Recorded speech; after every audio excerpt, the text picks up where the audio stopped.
এটা আগতে নেদেখা প্ৰচণ্ড ৱেভ এটা হৈছে।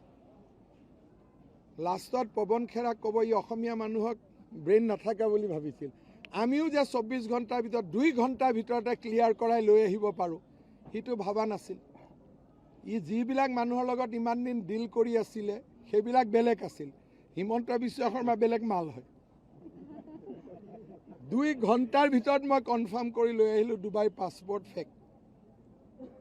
কালি তথ্য সহকাৰে আপোনালোকে পাই যাব। আৰু ইনফেক্ট এটা ৱেবছাইটে আছে, তাতে নিজেও জাৰ্নেলিষ্ট হিচাপেও আপোনালোকে চাব পাৰে। সিজু বুলি এজন ল'ৰা বহি আছে, তেওঁৰ ওপৰত FIR হৈছে। এই গোটেই কাহিনীখিনি এই সিজু বুলি ল'ৰাজনে বনাইছে। টেলিফোন এটা ওলাব পাৰে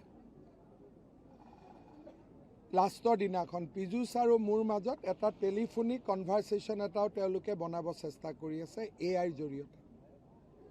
কংগ্ৰেছ বহুত তলত গুচি গ'ল। আমি থাকোঁতে কংগ্ৰেছ এনেকুৱা নাছিল, ভাবিবই নোৱাৰি। কোনোবাই আৰু ফেক পাছপৰ্ট বনায় নেকি? নিজেতো ইজিপ্ত চিয়ান, ইজিপ্ত গভৰ্ণমেণ্টে এটা এন লিখিব নে 2টা এন লিখিব?